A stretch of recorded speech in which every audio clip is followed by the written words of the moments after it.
Welcome back to your favourite channel little scholars world. तो आज हम करने जा रहे हैं BMTC 133 रियल एनालिसिस के कुछ प्रीवियस ईयर क्वेश्चंस के एग्जांपल्स। ठीक है, तो फर्स्ट ऑफ ऑल देखो, आपको पता है जो प्रीवियस ईयर में आते रहते हैं, बार बार रिपीट होते रहते हैं, उनमें से ये कुछ डेफिनेशंस है जो कि बार बार आती रहती है, रिपीट होती रहती है। अभी आपको मैं फॉर एग्जांपल दिखाऊंगी भी विद प्रूफ। ठीक है, तो ये देखो डेफिनेशन फॉर BMTC 133 जिसका कोर्स टाइटल है रियल एनालिसिस। ठीक है, ये इग्नू एग्जाम्स की है। यहाँ पे मैंने सिर्फ आपको डिटेल डिस्क्रिप्शन दे रखा है कि इसमें कौन कौन सी ऐसी थ्योरीज है, कौन कौन सी ऐसी डेफिनेशंस है, थ्योरम्स है जो बार बार पूछी जाती है। ठीक है, मैथमेटिकल इंडक्शन थ्योरी बार बार पूछी जाती है, फंडामेंटल थ्योरम ऑफ कैलकुलस भी बार बार पूछा जाता है, कॉची सीक्वेंस भी पूछा जाता है। बेसिकली इसमें मैं ये बता रही हूँ कि जो आपको थ्योरेटिकल पार्ट है ना, जो आपको थ्योरी में याद करना है, वो वाली चीज़ मैं यहाँ पे लेके आई हूँ आपके लिए।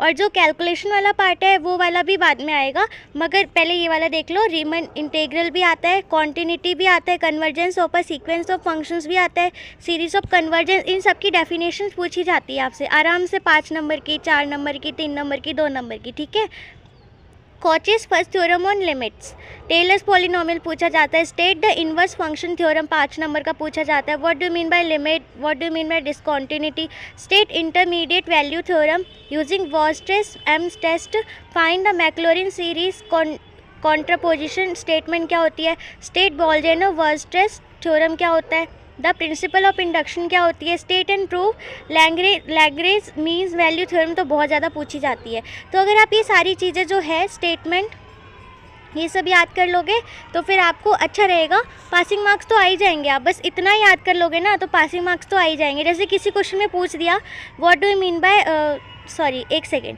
अगर आपसे पूछ दिया ना कि स्टेट इनवर्स फंक्शन थ्योरम, ठीक है, और नीचे और भी कुछ पूछ दिया, तो उसमें आप क्या कर सकते हो, अगर आपको इनवर्स फंक्शन थ्योरम नहीं आता, डेफिनेशन आप लिख दोगे तो भी नंबर आपको मिल जाएंगे।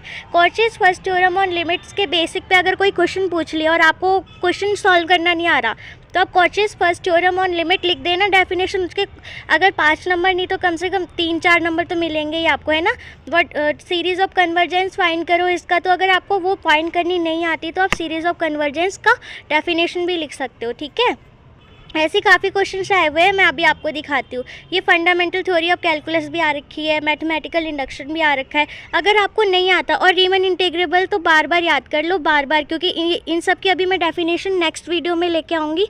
तो इसलिए मैं कह रही हूँ ये सारी चीज़ें आप रट्टाफिकेशन कर लो एक तरीके से, जिससे कि पेपर में आप लिख सको, क्योंकि वहाँ चीटिंग का कोई चांस नहीं मिलता। ओके, सो अभी आपको मैं दिखाती हूँ बाकी जो क्वेश्चन किस टाइप से आते हैं। वेट, हाँ जी, तो ये देखिए, ये प्रीवियस ईयर क्वेश्चन है। यहाँ पे देखो, show that the sequence an belong to n where an 1-1/5n is a Cauchy sequence. अगर आपको कॉची सीक्वेंस की डेफिनेशन पता है और अगर आप लिख लेते हैं तो भी आपको कुछ मार्क्स मिल सकते हैं, 2.5 तो मिल ही जाएंगे।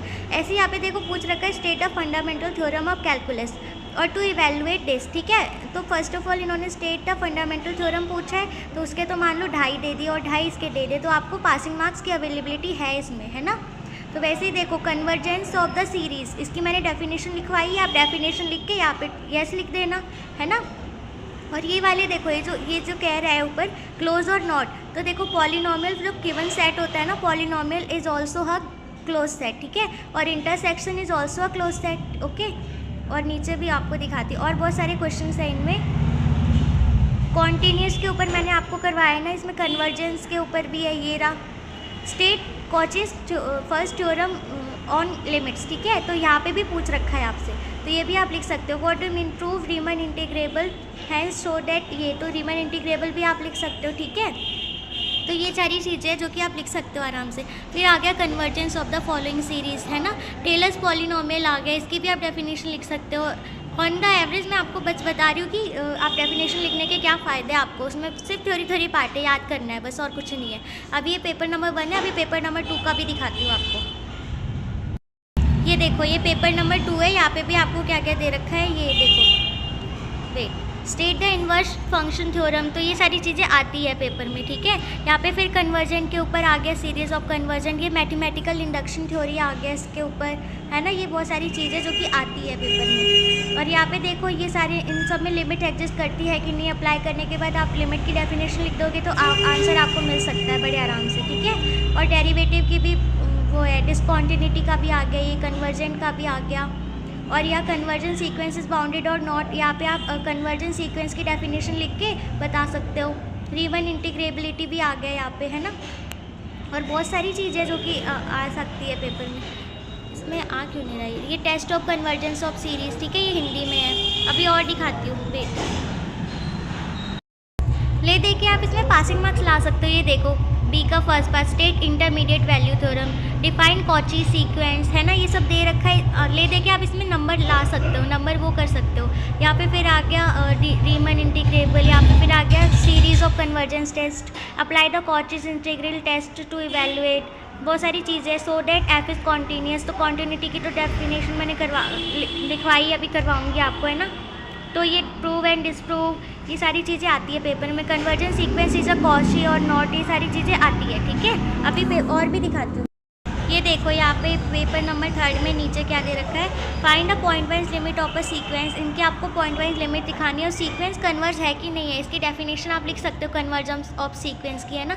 यहाँ पे ट्रांसकम्पोजिशन ऑफ द स्टेटमेंट मैंने डेफिनेशन में करवा रखा है। Maclaurin series monotonically increasing boundary sequence is convergent और नहीं, ये सारी चीज़ें आपको मैंने दिखा रखी है डेफिनेशन में, आगे कराऊंगी भी। इन सब की डेफिनेशन आपको याद करना है। रीमन इंटीग्रेबिलिटी, तो मेन जो मोटा मोटा है, स्टेट बॉल्जनो-बोस्टेस थ्योरम, ये सारे आएंगे पेपर में।